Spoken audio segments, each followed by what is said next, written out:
So let's take a look at this new set of essays you've sent us. Okay, let's get right into it. I agree that employees should switch jobs at least once during their career. The employees who switch jobs in their career have more advantages over others who stay in the same job. My opinions are based under various perspectives, as I shall explain below. Okay, so basically here you did exactly what you did in the previous essay you sent us. You went right into your position. You really want to add one sentence which just rephrases the topic or just reintroduces what the issue is. Just so you can't go straight into your introduction. It's just the wrong form. Okay. So instead, start off just explaining that there is a debate. So there is considerable discussion nowadays regarding whether employees are better off professionally if they stay in the same job or if they switch from time to time. Okay, so that's what I'm thinking here. Okay, that's what I would like. And then you could say, I agree that employees should switch jobs. Those who do have more advantages over those who stay in the same job. And then you can say the rest of it, my opinions are based on various perspectives. To be honest with you, I don't love this sentence because it's rather vague. And so I don't really see the point of it. Okay. So that's how I would recommend doing this. Okay. I think you wrote something about wanting a copy paste sentence. I'm not really clear on what you mean. If you mean you want like straight like language that you can just use and copy and just kind of, insert specific vocabulary words related to the topic, I really have to advise against that. Okay, it's a tactic that a lot of students try to use, but usually it fails pretty miserably. Anyway, let me know if that is what you were asking for, and we can talk about it further in additional essay checks. All right, let's get right into this. To start, employees who keep, see, even Microsoft Word wants you to get rid of something, it's the S. Employees who keep changing jobs have more experiences. The employees, you don't have to capitalize. The employees who do this frequently enrich knowledge. Enrich knowledge.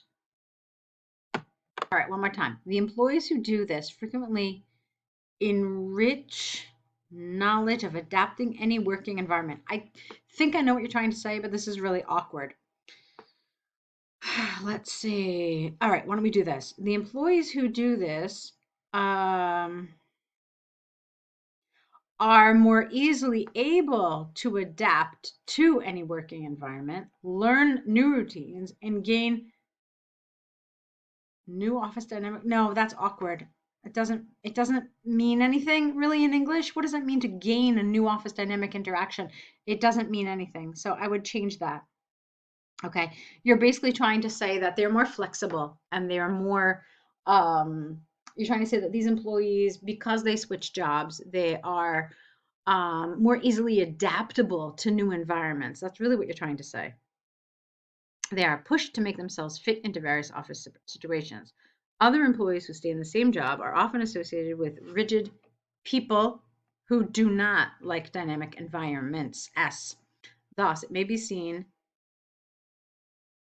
no, it may be seen that they are people who enjoy the comfort zone. Yeah, so there's some problems with this sentence vocabulary and grammar in general. I have seen many of my colleagues who have been changing jobs frequently. Wait, and they have mastered emotional intelligence without an in adaptation, you mean, and pressure management. Thus, these people have higher positions in their working organization due to their ability to handle pressure. Okay, so grammar, but more generally language. I don't remember off the top of my head if you told us what score you need. I can tell you that the language and the way that your ideas are structured and the way they flow,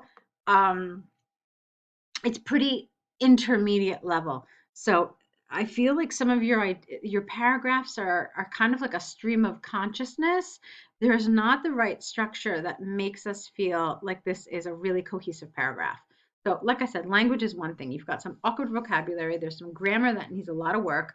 And then in general, I feel like you're missing some of the structure. You're missing those links between ideas and between sentences.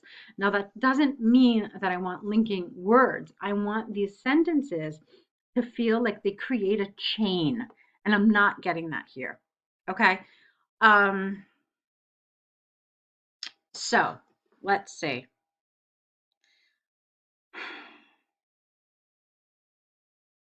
They have more experiences. I'm just going to paraphrase a little bit. Okay. So employees who change have more experiences. They are able to adapt to a new working environment. They push themselves to fit in. I would have gotten rid of this. Um, Here, you could have used something like showing that you're going to contrast here these ideas. So you could have said something like, in contrast, employees who stay in the same job are often very rigid and do not like dynamic environments.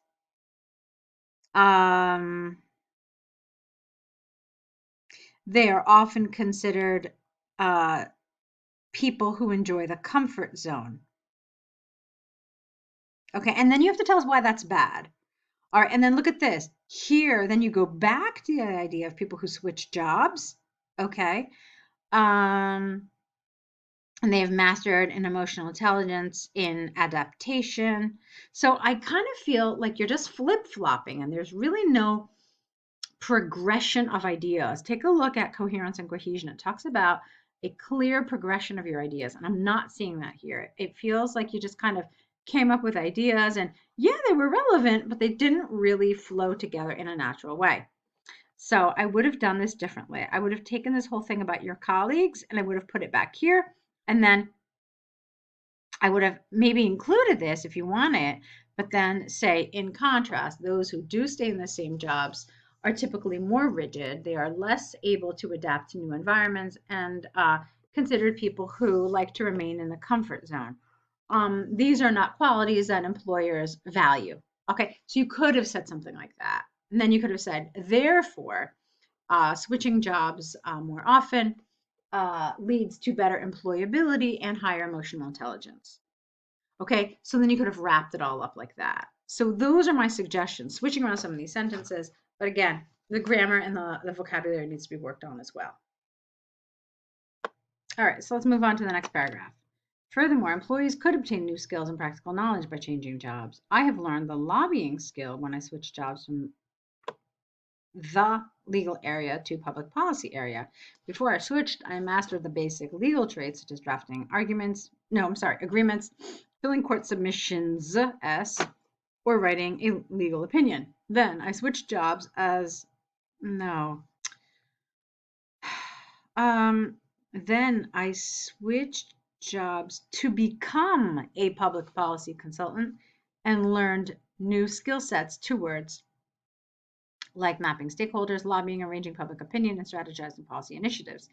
These new skills have enriched me to be a better professional by elevating my expertise to drive law formation to my preferred position. Okay. Maybe what you could have done is you could have again wrapped this up and then said, therefore, it is clear that switching jobs allows one to, ultimately achieve their dream job, to ultimately um, land a career that is better suited to them while also learning new skills. So something like that. Just wrap it up a little more appropriately. Lastly, the professional work in this era requires adaptive employees who are able to shift and be flexible to learn new areas. And I have seen that employees who keep moving from one job to another have wider experience than those who keep preferring to stay in one job all the time. All right, so I don't want you to end your conclusion like this. I don't want you to write your conclusion like this. First of all, it should not have been a lastly. It should have been in conclusion. Because when I see lastly, I feel like it's just another body paragraph. And then an examiner is going to think that there is no conclusion, and that's going to give you a very low score in coherence and cohesion. So lastly does not belong in your conclusion. It should just be to conclude or in conclusion. Okay. So again, I want you to work on this language. It does have some issues. Okay. So you have to work on improving your accuracy. And then some things I said about just structure that I'd like to see a little better. All right, let's take a look at this bird flu. The graph illustrates the total casualties from bird flu disease each year. Well, it's not just each year, but okay. The graph is made by World Health Organization to elaborate the development of global casualties because of deadly disease. Get rid of this sentence, we don't need it. So the graph illustrates the total casualties from bird flu disease each year. It shows that from the data obtained from 1990 to 2000, total casualties increased considerably. We don't say quite large. We say increased considerably. The graph shows that there had been consistent increase of total global casualties from 1990 to 2000, and no record of slowing down. You don't want to say that. We don't know what happened after 2000. Maybe there was a vaccine. Maybe, who knows? But you don't want to say no record of slowing down. However, the development was seen as consistent as several yearly data showed similar numbers. All right, this paragraph to me is not really relevant. I mean, you're not telling me anything really new. You basically just summarized, you gave me something that looks like an overview here. I would have started by overall, it shows that, etc., etc. And again, I would have gotten rid of this. This doesn't help your paragraph at all. It doesn't help your development. Okay, the graph now again, look, the graph shows that, the graph shows that. So you really have to vary this a little bit. And I don't really want you to start again in this holistic way from 1990 to 2000. At this point, you should be getting into details. Okay. So the numbers increased from over 120,000 to nearly 180. Thus, it showed that. Thus, it showed that on a year-to-year basis, the development was quite stable, except for the casualties from 1994 to 1996, which showed consistent increase, resulting in the large additional casualties from almost. Okay, I'm confused by this. I'm really confused by this. Okay, let's continue though, and then we'll talk about it.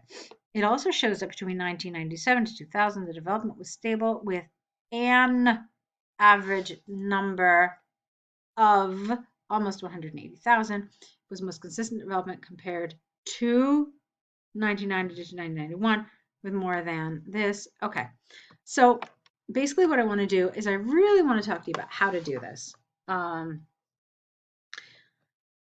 Because there are certain ways that examiners expect this to be written. Okay, is there one way? No. But are there some ways that are kind of expected? Because this is really a very formulaic writing assignment. So as we already talked about, you start with an introduction, which was fine. You have an overview, which shows us the overall trend. You're not going to include any numbers in that overview. You're simply going to say that throughout the period in question, there was a consistent increase in global bird flu, which ended in a period of stability. All right, that would have been fine. Then you're going to go into the details. So how could you do the details? Well, there are a handful of ways. One thing I might want to do, take a look at this. So you've got stability, stability, and then increase, and then stability, and then yearly you have an increase, okay? And then you have stability. So you have to find a way to separate your paragraphs because typically we recommend 2 detail paragraphs. I might do it like that. So I might start by saying the period began in 1990 with bird flu casualties at just over 120,000. This continued into the next year as well with no visible change. In 1992, however, there was a sizable increase of at least 10,000 bird flu casualties, which continued into 1993 as well. Okay, and then that's one paragraph. Then you can say the following 3 years showed sizable increases. Each year, bird flu increased, and I don't know if you can see that number. I can't really. It's just over 100. What does that look like? Can't really tell where 1994 ends, but you don't really even have to get into that level of detail. You could just say that for the next 3 years, bird flu casualties increased yearly. Now it looks like this is about 160,000. Okay. And by 1996 had reached 160,000. The biggest increase was seen between 1996 and 1997 when bird flu casualties rose to approximately 170,000. The next 4 years saw stability at this number, at this figure, okay, despite a tiny drop in 1999. The period finished out at roughly the same. Okay, so that's how you could do it. So it's a matter of deciding how you're going to divide your information. This is one without a lot of information, so you really do have to stretch it out a little bit. But that might be one way to do it. So, talk about these 4 years, and then you can talk about the rest of them because this is stability, and then, you've got these increases. So that's one way to do it. You could probably do it other ways as well, of course. But that's the level of information I want here, and that's the type of information I want, okay? All right, so go ahead, correct these, and let's see more work from you. I know your exam is coming up, so let's get to it, and we'll meet back here with your next set.